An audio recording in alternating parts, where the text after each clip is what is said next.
People, we're back in Portsmouth, and this week we've got Dr. Sam Gaines of the RSPCA. So we're no longer selecting for particular functions. We really have started focusing on selection for appearance, and we now have a huge population of dogs who struggle to do the things that dogs should be able to do very easily, and that's things like breathe normally, go out for exercise, blink properly. So I think if you were to ask most people what they think of when you mention the RSPCA, they will think of a group of inspectors that go out and enforce our animal protection legislation here in England and Wales. But we are so much more than that. We do a huge amount of work. To put it into context, we get one call every 32 seconds coming into our complaint centre, and we have an inspectorate force of roughly around 320 people. So we literally cannot get out physically to every single complaint that comes in. You know, the RSPCA is there for every animal, but we can't do it alone.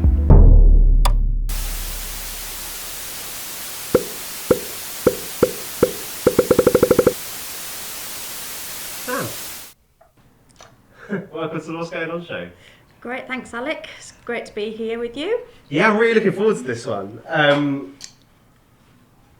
really looking forward to this one. I was just wondering if that chair went down, to be fair. I'm really looking forward to this one. Obviously, we're in the RSPCA headquarters in Sussex, and you yourself are the head of companion animals, and we're going to find out really all about that today. So, before we go in, I've got a little tradition on this show.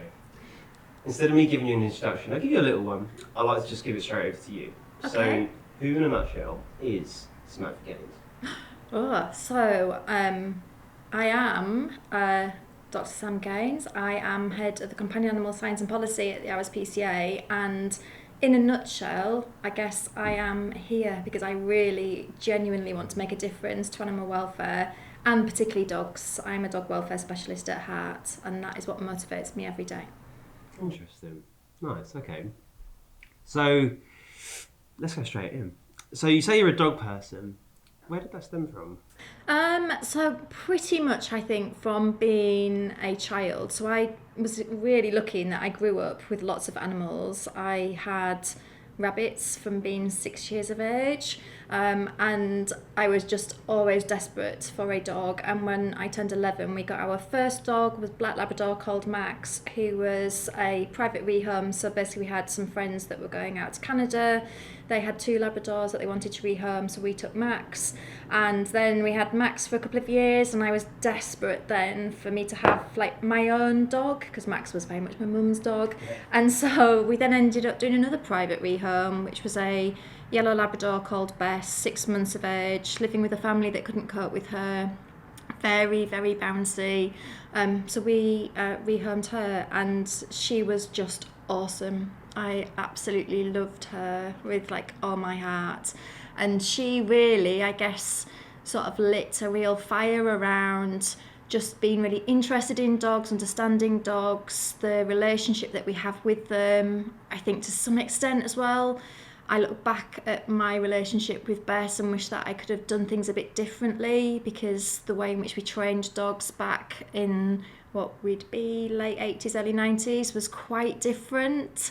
And I do look back at that and think, oh, I wish I'd known, that there were just the progression that was going to happen, so that when we were at training classes and you could see dogs getting trained in particular ways, you would know that there was going to be a brighter future for them all. But yeah, it was very, very much down to Bess, I think. And then I had to wait a long, long time after I left home until I could bring another dog into my life. So I got Sydney, who is, again, just another incredibly awesome dog. He was a dog that came into my life quite unexpectedly. So I was looking for a dog at the end of finishing my PhD in 2008. And I was probably thinking that I'd get like another relatively small Labrador. At the time, I was very fortunate that I was working at the training school for all of the animals that are trained for the MOD. So there were lots and lots of Labradors there, English Springer Spaniels, German Shepherds, Belgian Malinois, and I just happened to mention to someone I was looking for a dog, and they pointed out this 40-kilogram Mastiff Cross Labrador called Ziggy, who I was like, oh, he's a bit big, wasn't quite what I was looking for, or thinking of bringing into my 2-bedroom terrace house. But it was like an absolute perfect match. So he met my husband, absolutely loved my husband, and then we just never looked back. He was a gentle giant. He came into work with me every single day. When we did work from the office, he was just an absolute star. So he's been in lots of RSPCA content, fantastic. And then we bought another dog into our lives about 10 years ago. So when my daughter was around 4 years of age, and at that point I was looking for a smaller dog compared to Sid. And we ended up rescuing from the RSPCA a tiny white Bichon Frise cross. So we went from one extreme with Sid to Flo, who was tiny, and we've still got her now. She's now a little old lady, bless her. But yeah, I've pretty much tried to have a dog sort of through my life, and I feel like I've almost, when I left the MOD, I came away with Sid. When I came to RSPCA, we got Florence. So I think I'll probably be getting another one fairly soon. Interesting. Okay, cool. That's interesting for me, for someone who's never had a dog. I do want one though. I do want one day. But okay, cool. So you said you worked in the MOD, but how did you get there, and what did you do? So I was like most people probably in their teens that loved animals, that thought that actually the only way that you could work with animals if you did love them was to be a vet. So I absolutely set my sights on getting into vet school, and long story short, I didn't get into vet school despite actually resitting my A-levels to try the second time around to get the grades. And at that point I had no idea what to do. So I ended up quite randomly going and doing an agricultural degree and specialising in animal science. So I was in effect basically learning to be a farmer, but a livestock production farmer, and I did not really want to be a farmer. But I think what I had started to really get an interest in was welfare, and like understanding how the animals that we share our lives with, how we can help them experience a good quality of life. And so whilst I was actually at Nottingham University doing my degree, I became aware of a master's at the University of Edinburgh in applied animal behaviour and animal welfare. And so I applied, got onto that course, and then whilst I was doing that course, I saw a job that was being advertised for the Defence Science and Technology Laboratory, which is a research agency for the Ministry of Defence, and carries out a whole range of different research. And I applied and got offered the job pretty much on the spot, and was like, oh, okay. I hadn't really thought I would get it, and I hadn't really thought about the fact that I live in Edinburgh and this job's in Sevenoaks in Kent, and so I'm going to need to move quite swiftly. But it was just fantastic, because it was a job that was very much set up for new graduates. I've got lifelong friends that I made in that job. I had some incredible experiences. I got to work alongside, members of our armed forces, civilian police forces, prison service, who are using dogs for a whole range of different functions. So detecting explosives, drugs, people, also using dogs to patrol areas, crowd control. And it was just an incredible insight into the amazing creatures that dogs are. And I think that is, again, what really, really just lit that passion even more, because seeing what dogs can actually do, their ability that they have in terms of their smelling, sniffing, it is just incredible. So I spent 9 years with that particular research agency, and because I was becoming more and more interested in welfare, I had an opportunity to do a PhD whilst I was there as well. And so I ended up doing a PhD looking at the effects of housing and husbandry into kennel dog welfare. So for me, that was a real opportunity to look at if we are going to use dogs for working purposes and they live in kennels, how do we make sure that what we actually give them in terms of their physical environment, their husbandry and their management gives them the best opportunity to experience good welfare and fundamentally just to be happy and healthy whilst they're working. So did my PhD, and then pretty much I think about 6 months after that the job at RSPCA came up, and that was looking for somebody who had basically like a specialism in a particular species and also in a particular issue. And at that point, because I'd just done my PhD, I'd done a lot obviously around kennel dogs, and had also done a lot with working dogs. So again, came along for the interview, didn't think I'd get the job and did get the job, and 17 years later I'm still here. And yeah, just absolutely love the job. It is incredible. Like, I could not think of doing anything else, and actually the fact that I didn't get into vet school for me was just the best outcome. I didn't think that I'd say that when I was 18, but yeah, it's brilliant. I love it. Nice. Okay, so picking apart a bit about what you saw when you worked for the MOD. Mm-hmm. So with working dogs, what are some of the things they get up to, apart from obviously sniffing out drugs or weapons? I mean, I think the thing that is really interesting with working dogs is that we probably, when I first started working with them, we didn't really have any idea just how incredible they were. And so as an example, like the number of scents or odours that you could train a dog to detect. So we are now getting to a point where we know we're talking about tens and tens of odours that dogs can actually detect, and the concentration to which they can detect an odour is, really, really incredible. People talk about things like the equivalent of teaspoons in an Olympic-sized swimming pool. I mean, their ability to detect odour is literally second to none, and they're basically like the benchmark that all the technology is trying to achieve. And I think it's probably safe to say that we're still a way off that, because the other thing is that it is very easy to train them once they've been trained to detect one odour to move on to another. So with working dogs, like you say, it pretty much is firearms, explosives, drugs, looking for people, looking for food. But now what we're also increasingly seeing is dogs being used to detect things like bed bugs and mould, and then a whole range of disease. So we've got dogs that have been trained to detect cancer. They were used for COVID detection, tuberculosis, malaria. I mean, it is just astounding what we can actually train dogs to detect.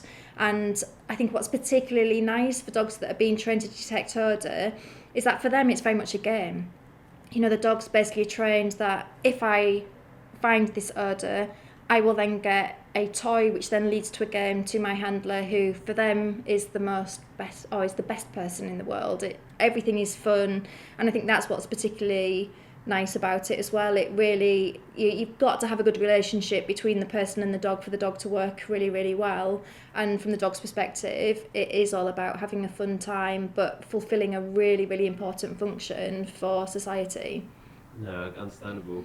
So with dogs in general, working dogs especially, how long would you say it takes them to learn a specific task or a specific need? Or I mean, it really does depend. Like, if you were talking about, sort of like teaching, thinking about when I was teaching my dog to just do some of like the really important life skill things that I needed to do. So, for example, like recall, that took probably, I think for it to be really reliable, you are talking about, a good few weeks, and then keeping on reinforcing it as well. I think there's often this perception that you train a dog to do something, and then once you've trained them, you don't have to ever do anything again.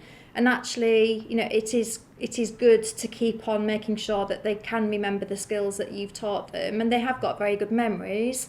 But it is always just an opportunity to hone those skills and to also build on your relationship with them as well. So if you were training a dog to detect a new odour, for example, that can be super, super quick. But what you also need to do with dogs is, because they are so clever as well, is make sure that what they haven't learnt is that I only detect the presence of that odour when it is presented in that situation and in this particular context. They're very context specific, so they will basically learn things around a particular situation, and what we need certainly working dogs to learn is that you have to be able to find that wherever it is, in whatever situation, whatever context. Don't just look for it when it's like that. So it's why it's sort of important, and that's the same even when you're training dogs. It's amazing if your dog comes back to you first time in your garden, but what you want your dog to do is come back to you first time when you're out and there's lots and lots of distractions. So the response to the command can be really, really quick, but it is about making sure that they'll do it reliably wherever you go, so that you know your dog will come back as soon as you call them. Okay.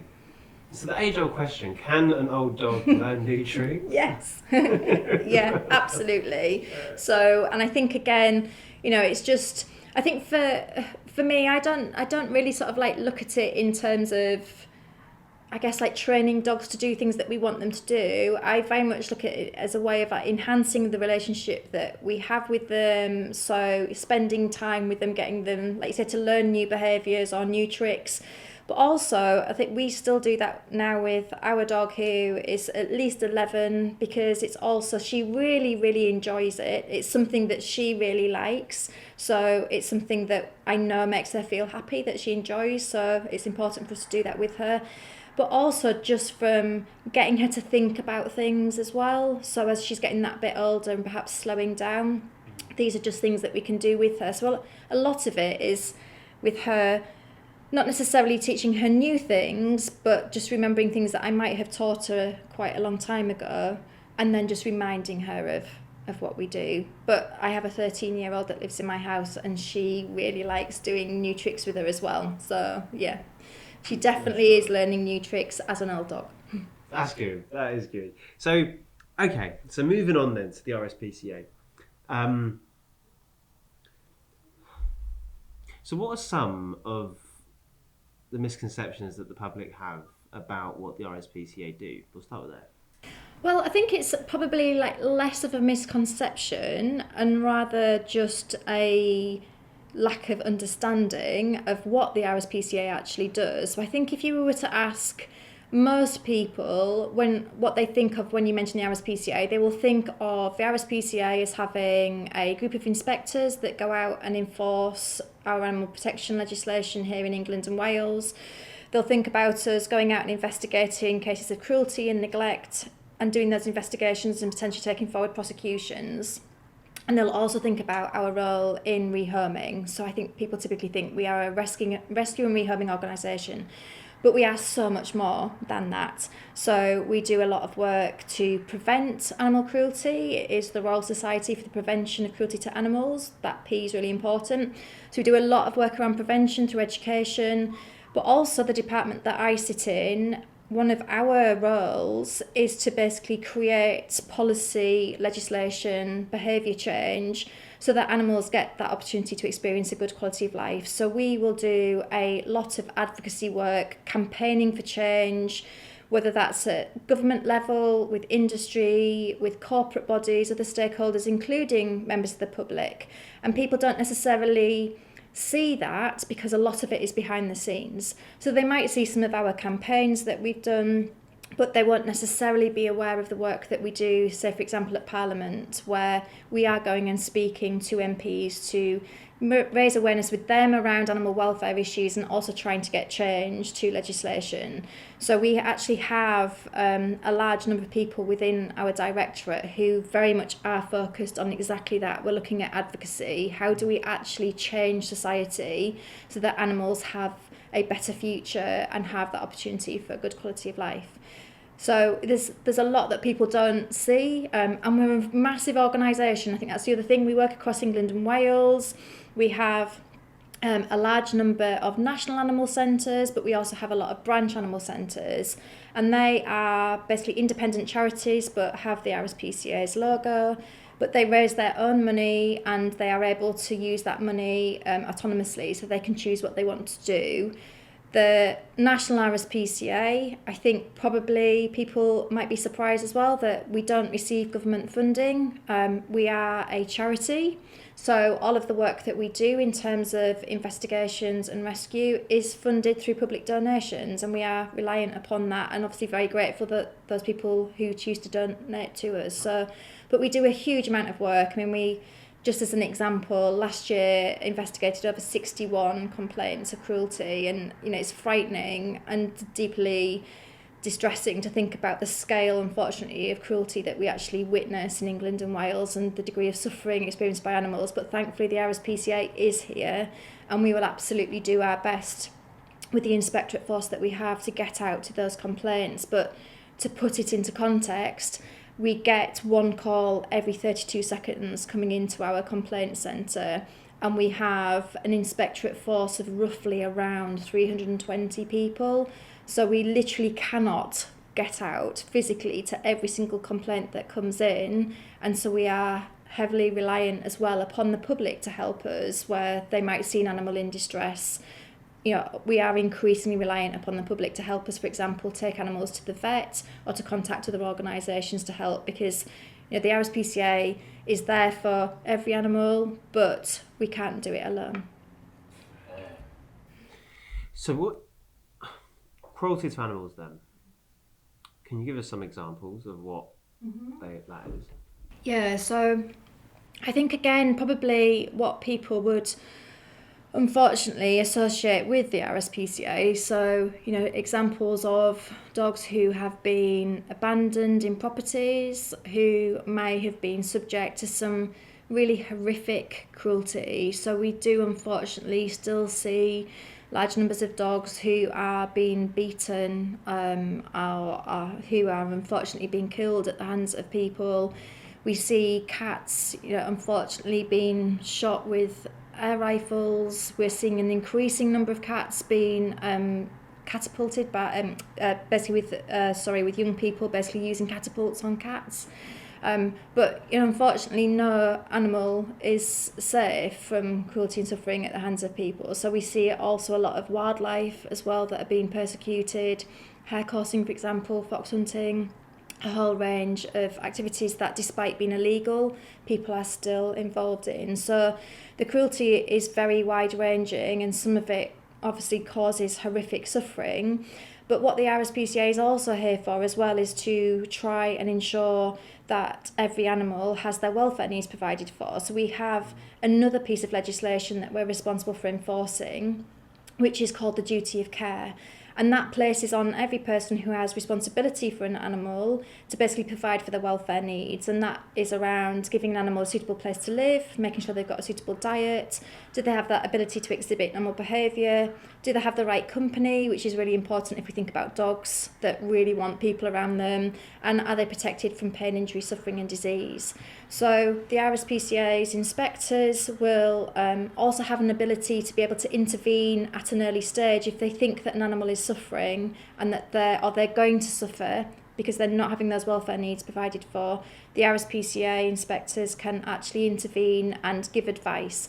And that's pretty much how we want to operate. We don't want to prosecute people. We want to work with people. We want to educate them, change their behaviour so that their animal can stay with them but can have their welfare needs provided for. So I think we do understandably focus on the really horrific cruelty and neglect, but there is also a large number of animals in this country who don't actually have their welfare needs provided for.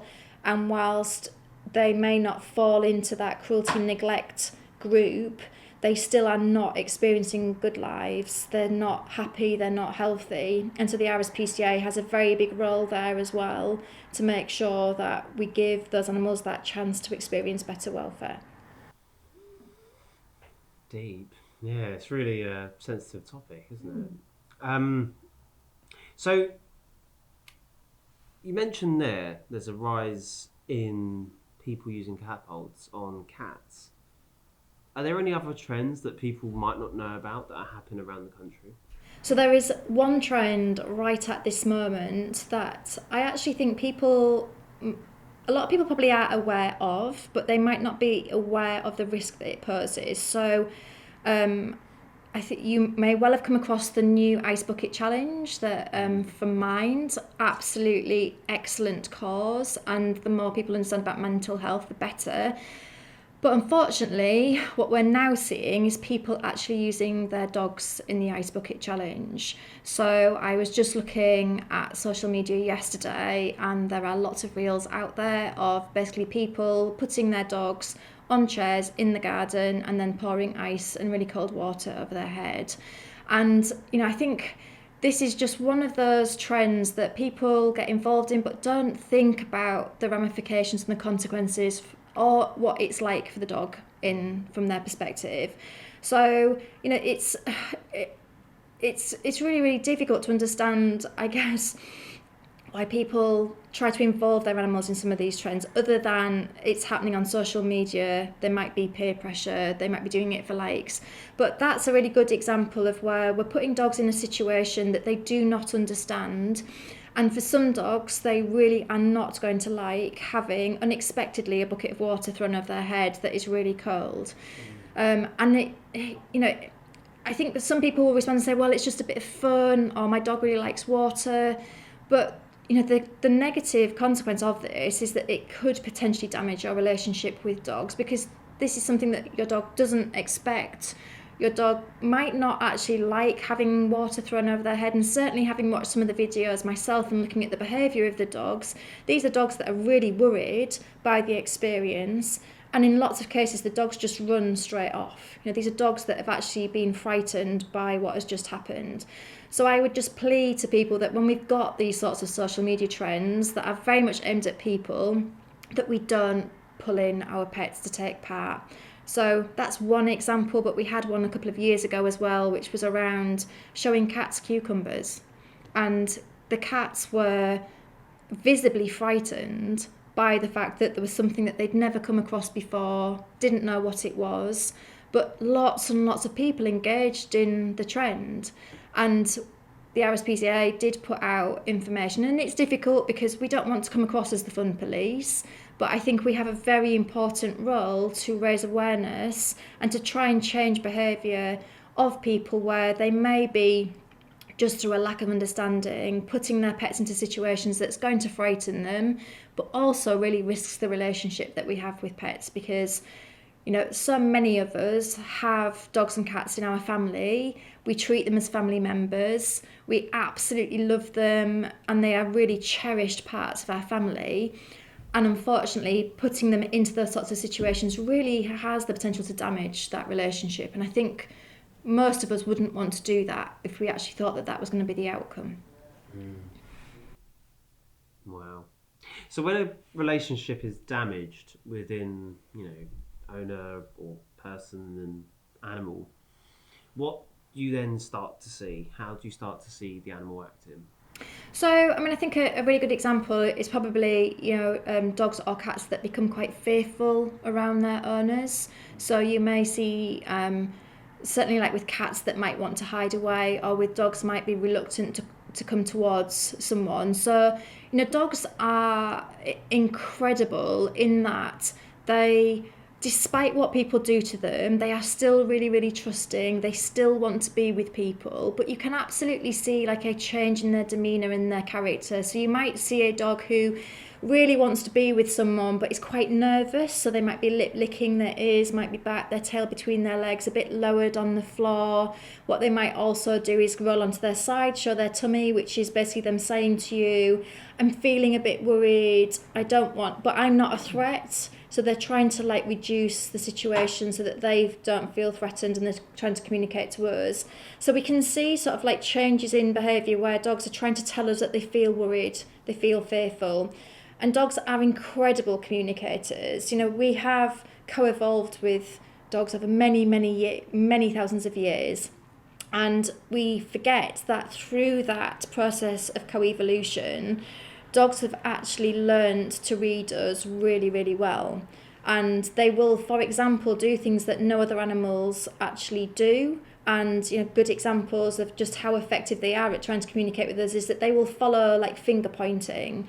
they will also basically, like, you know, if we were looking somewhere, so they will follow our gaze. So they've learned really, really well how to communicate with us.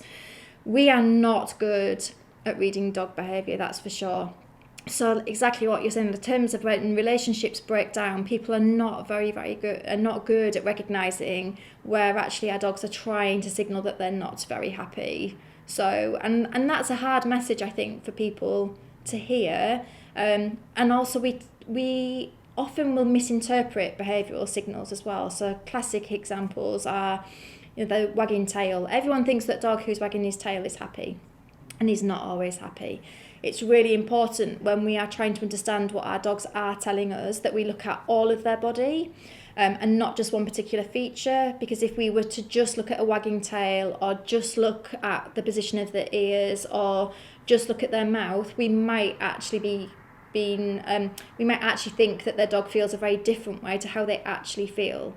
So the best way to sort of think about it is how our dogs are feeling is basically conveyed through their behaviour. So their behaviour gives us a really good insight in terms of, are they happy, are they worried, are they anxious, are they angry? And it is about looking at their whole body. So a dog that is happy and relaxed will look happy and relaxed. So they'll have a very nice relaxed mouth, their eyes will be relaxed, they'll be nice and relaxed in their body posture, they'll have a nice relaxed waggy tail. But if you've got a dog that's feeling angry and very tense, then their whole body will become very tense. So you'll see a tense mouth, you'll see a very tense tail, you will see like their face, there'll be tension. But it's important to look in the round.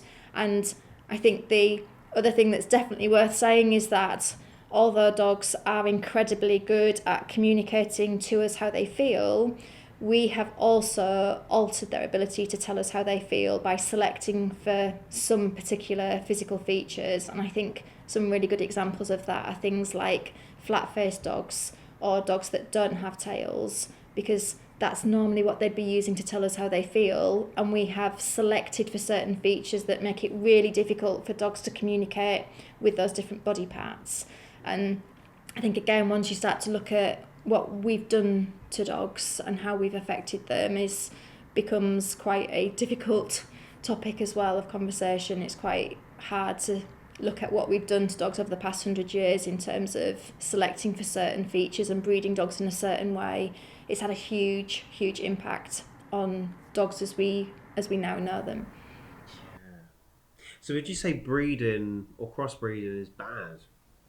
I think that the difficulty that we have is that what we've seen, certainly like over the last 100 years, is a huge change in how we breed. So over 100, 150 years ago, we were pretty much selecting dogs to fulfill certain functions. And you see that in the different groups of dogs that we have. So we have like a herding group of dogs, we have a pastoral group of dogs, a working group of dogs. And these were all dogs that had certain roles for society. And we've spoken a lot about working dogs, but we'd have a lot of dogs that would go out and be doing a whole range of different functions. When we now look at the role that dogs have in society today, we obviously still do have some dogs that provide roles. So guide dogs are a really perfect example of dogs that are helping people. We're giving them the ability to go out into society and communities. We've also got hearing dogs for deaf, we've got dogs for disabled, but the vast majority of dogs now provide companionship. So we're no longer selecting for particular functions. We really have started focusing on selection for appearance.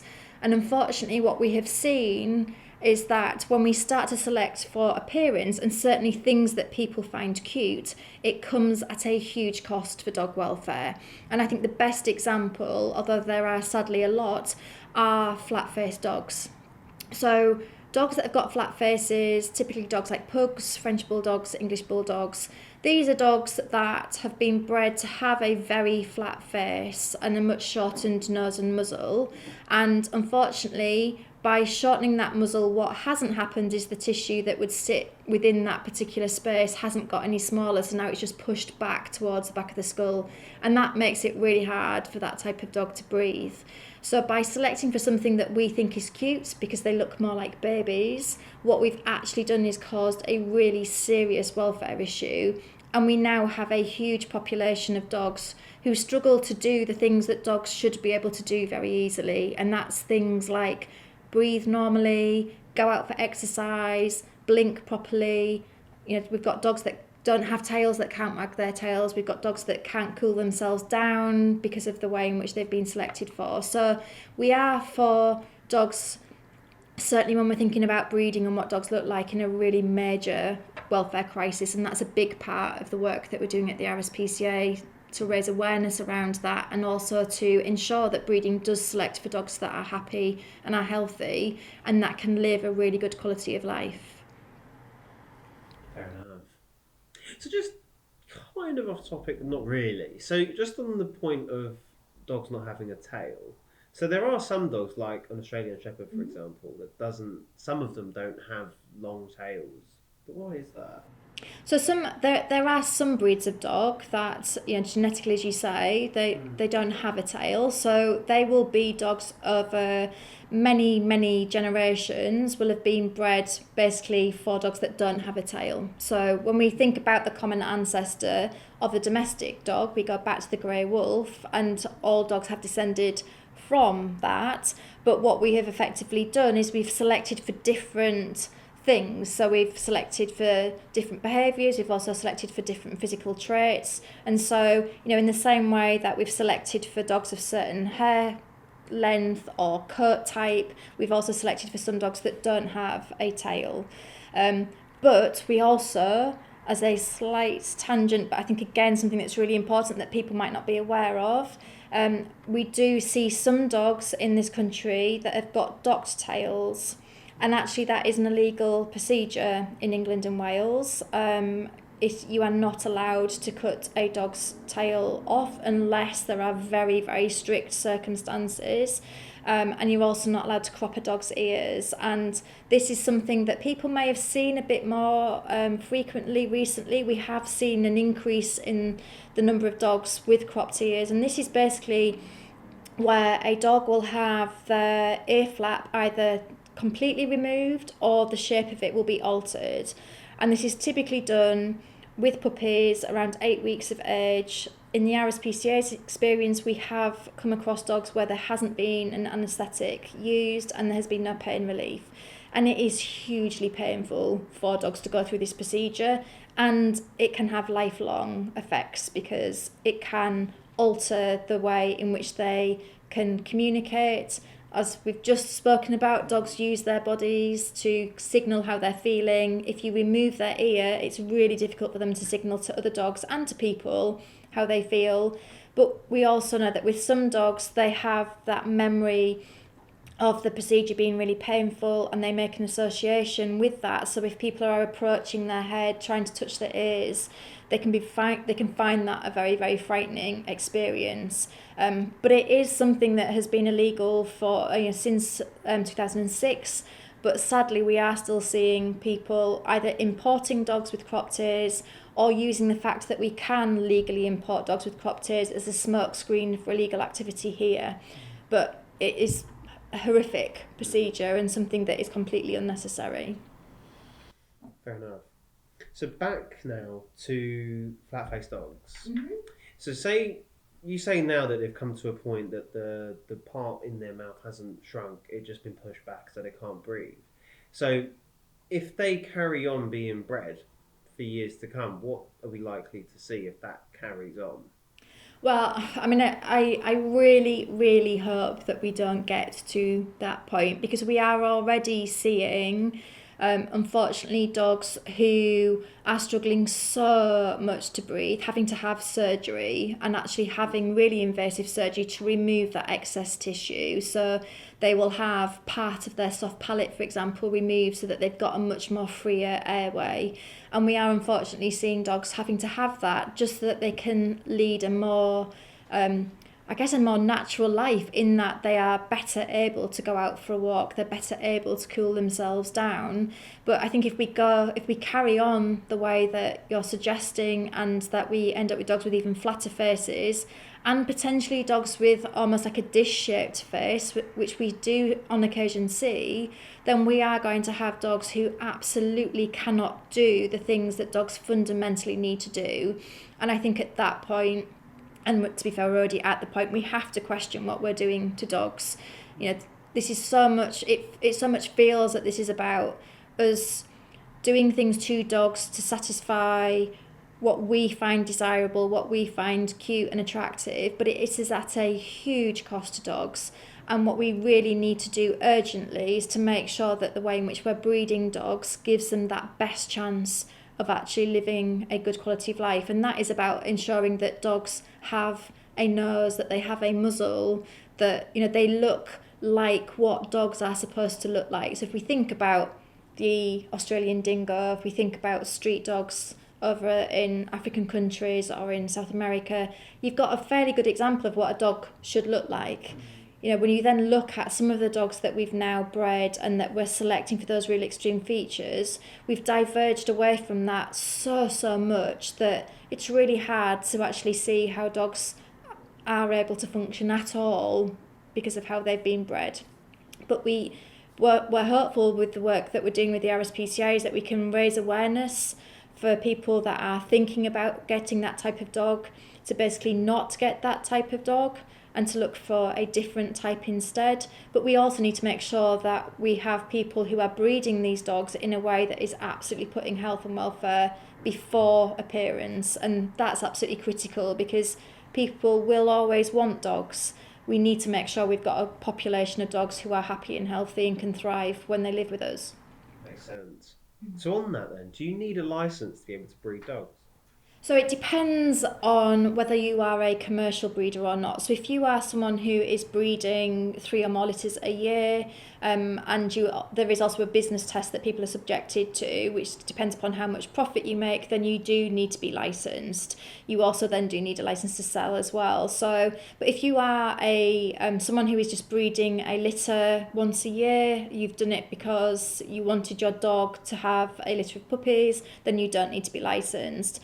And that's what makes it quite tricky, because we have a bit of an inconsistent approach to the way in which we legislate breeding in England and Wales. For example, if you are a cat breeder, you don't need to have a licence. Same for if you are breeding rabbits. So, but if you happen to live in Scotland and you were breeding rabbits or cats, you do need to have a licence. So there's a lot of inconsistency. It's really confusing for people. And because of that, it's then really hard for you to know, am I going to a breeder who actually is breeding with health and welfare as a priority? Because even if you're going to a licensed breeder, that doesn't mean that they're going to be doing it the right way. If you go to someone who we'd perhaps term a hobby breeder, then yes, hopefully they are very focused on health and welfare. But again, there are no guarantees. So we'd really like to see us being in a situation where actually anyone that is breeding or selling has to be registered.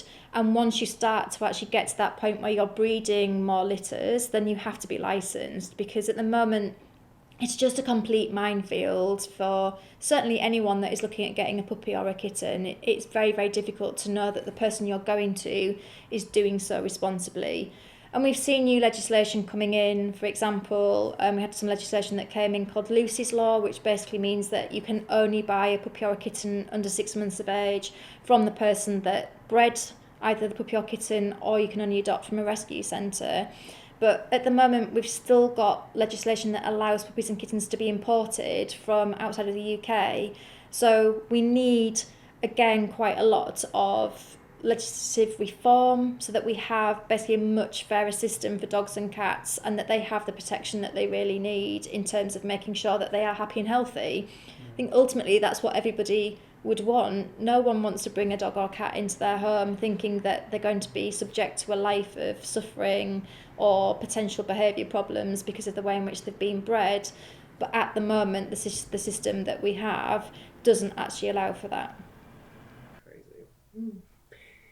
Okay, so coming to a close. So that is where the RSPCA is at, and those are some of the things that you're addressing.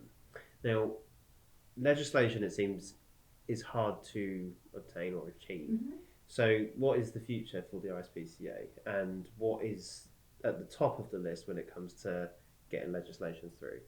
So I think legislation, you're right in terms of like it is probably one of several tools that you need to bring about change, and ultimately that's what the RSPCA is wanting to do. So we want to bring change that protects the welfare of all animals, but you're right in terms of it's not necessarily easy to get legislative change, and legislation is only as good as its enforcement. So if it's not been enforced, you might as well not have it.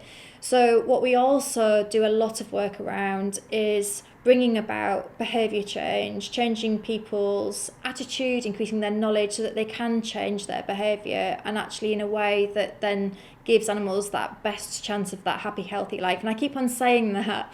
I'm aware I keep on saying happy, healthy life, but it is really important. You know, that's ultimately what we want. We want that good quality of life for animals.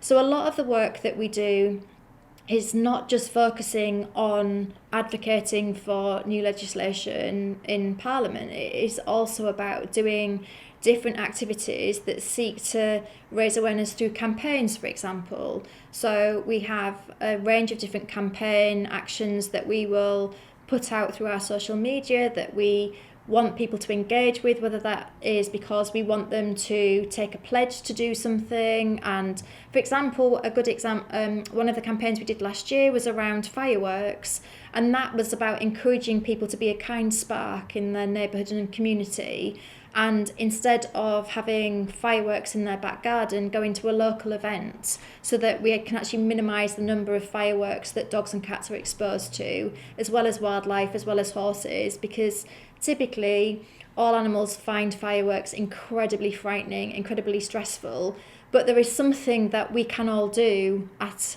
an individual level. Like, we can all make the world a better place for animals, and that's just a good example. So a lot of our campaigns are trying to encourage people to do their part and to take a small pledge for action that can make a huge difference for animals. But we also ask people on our behalf to contact MPs or, you know, other policymakers, decision makers that have that power to actually make a difference, perhaps in Parliament or at an industry level or within some sort of corporate body. But yeah, there are lots and lots of different ways that we look to engage with people so that we can raise awareness, change behaviour, change knowledge. Fair going. Well, Sam, that brings us to a lovely close on this part, and I've thoroughly enjoyed hearing it. I've learned a lot. I've learned a lot today. And yeah, I'm looking forward to seeing what you get up to next. And I will be following closely. Cool, thank you. Nice. All right, thanks a lot. Great. Part 2. Cool. All right, so Sam, welcome to part 2. Thank you. So this is the part when we go out into the street, and we went out into the street at Portsmouth, and we asked a question. We asked a few questions, but we asked one main question. Okay. So you have no idea what's going to happen. No. So let's just jump straight in. Okay, so.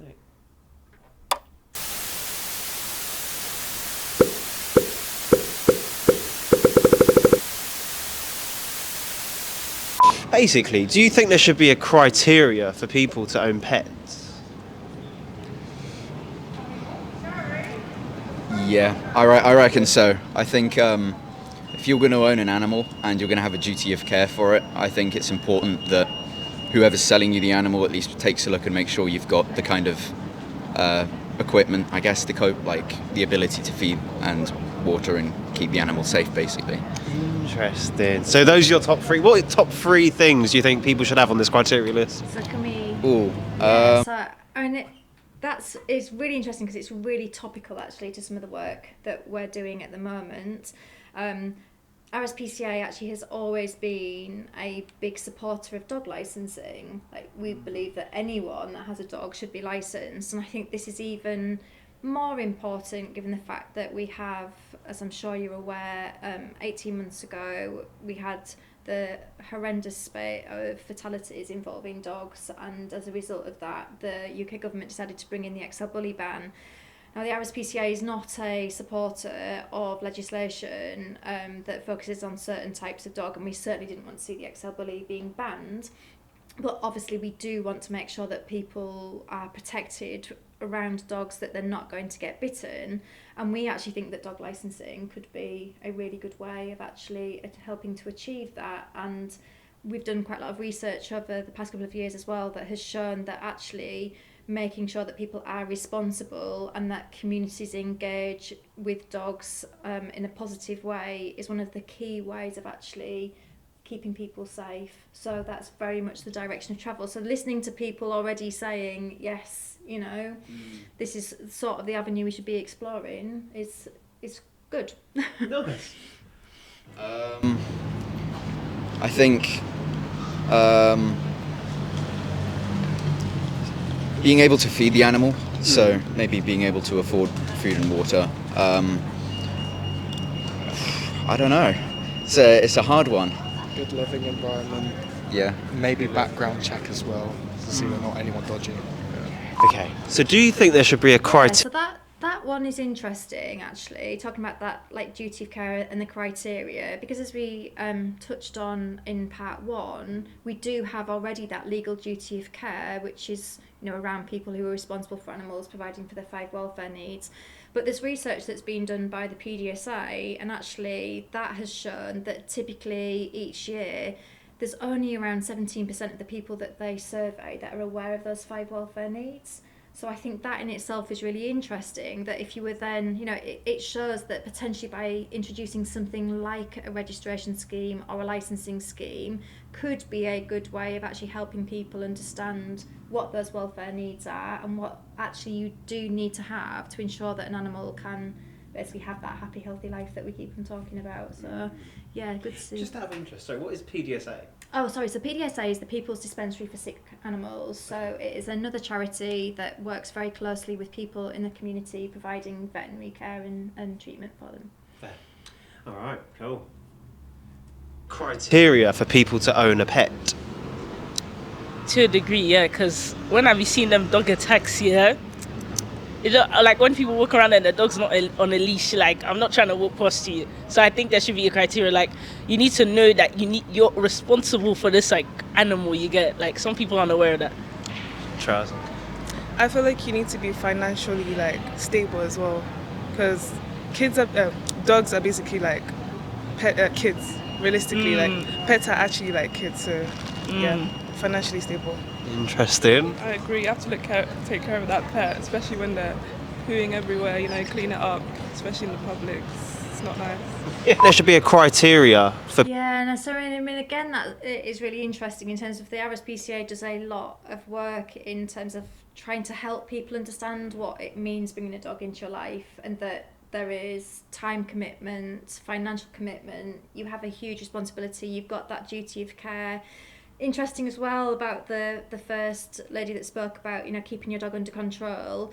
You know, again, by law, we do need to keep dogs under control. We have a Dangerous Dogs Act, for example, and if your dog is considered to be dangerously out of control and posing risk to people, that is potentially an offence. So I think already what we're sort of trying to see is that, or what we're starting to see is that people almost sort of like know what criteria we should potentially have around ownership of pets, but actually in some cases the legislation's already there. Perhaps it's like, you know, the people just are not aware enough of it. Yeah. For people to own a pet. No, Why? because pets are just the way they are because people like pets, so it's more nicer to have. Fair. Do you think there should be a criteria for people to own pets? To own the pets? Yeah, I think it should be, Why? because at the end the pets are the living things, and there's something like me, like I look after myself by my own, and if I don't have enough time to look after by myself, how I could look after that pet? So if I'm going to the job and after that pet is going to be alone, that could be the homesick. I mean, pet also having a mental health, don't they? They do. Pets. I love that man. So there's really, really good polarised views there, isn't there, between him and the person before, and I think it's just really, really interesting. And so he absolutely is right. You know, the animals that we share our homes with are sentient beings, which basically means they have that capacity to feel a whole range of emotions. So they experience love and joy, and they can be sad and fearful, and they are dependent on us to basically give them everything that they need to have that happy, healthy life. Whereas the view of the other person was almost as if like it is our right to have pets. Like, you know, why should we have a registration or criteria put in place? And I think that is part of the problem for some people. Like, there is this perception that animals are ours to use, they are ours to own.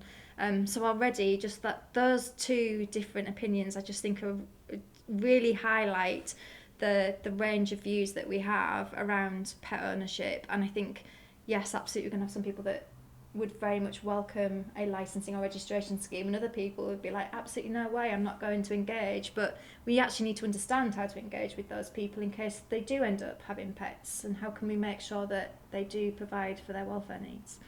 Makes sense. Yeah, I think there should be a criteria, because I think a lot of people just get pets for the sake of it, and then they end up not being able to care for them, and then they end up having to be rehomed, and then it's just bad for the animals. So, On a scale of 1 to 10, how would you say your dog's quality of life is? I think my pet's quality of life is pretty good. I'd probably say like an 8, and I'm only not rating it higher because I think like a dog that can roam free on a farm is like a 10 for them. So, but yeah. Do you think there should be a criteria for people to own pets? Yes. Yeah. Do you want to expand? People neglect their pets. So what 3 things on this criteria list do you think there should be? You have to have money to buy yourself and the pet food. Because, well, no, like enough to give the pet food, because otherwise it's going to starve. What type of person they are, you know, if they're a dangerous person, they're if have a history of abusing Yeah. pets. Interesting. Okay, cool. Do you own pets? Yes, I don't. So, on a scale of 1 to 10, how good of a quality of life is your pet living? I think pretty good. Out of 10. Out of A 10. 10, off the charts. Interesting. So how would you tell if your pet is happy? I mean, my dog always comes up to me when I come through the door, and it's always jumping up at me, so I think I treat him pretty well. Right. So, that was the question. Yeah. Any closing thoughts other than the ones that we've obviously spoken about? I just think I'm actually pleasantly surprised at how many people actually do think that there should be criteria around pet ownership, and particularly because you were looking at a relatively young demographic as well.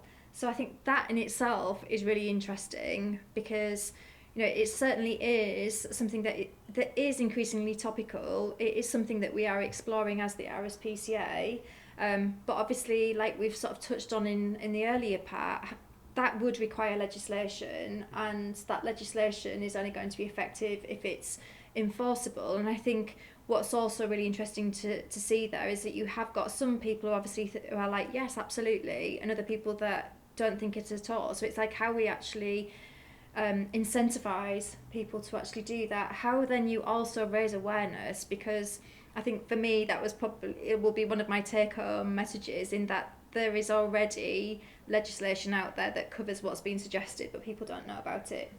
So how do you actually increase that awareness raising? And then just the last point I think is just really interesting in terms of, yeah, off the charts, my dog's happy, my dog comes up to me, you know, and I think it's like actually it is thinking, for us to answer that question, we have to think about it from our dog's perspective, or our cat or our rabbit or whatever pet we have in our home. And we can actually only really make a good judgment about that if we know what our pets actually need to have that happy, healthy life. So it is about, you know, what positive experiences do we give our dogs, things that we know they're going to enjoy, that they value, that they want to do. And I think we can then only really answer that question once we have that knowledge. So yes, absolutely, I'm not suggesting that I'm sure her dog is really, really happy. But, you know, I think ultimately, if we asked her dog, I think that's also the thing as well. It's like, what do you think, but what would your animal say? Because that ultimately will tell us whether or not they are happy. That makes sense. Yeah. That makes sense. Well, that was the question in the street. Cool. It was really good questions. Nice. Brilliant. Thank you. No, it's been a pleasure today, and I thoroughly enjoyed it, and I really look forward to seeing what happens next. Cool. Thanks, Alec. All right, amazing, Sam. Cool. Brilliant. Catch you in the next. Cool.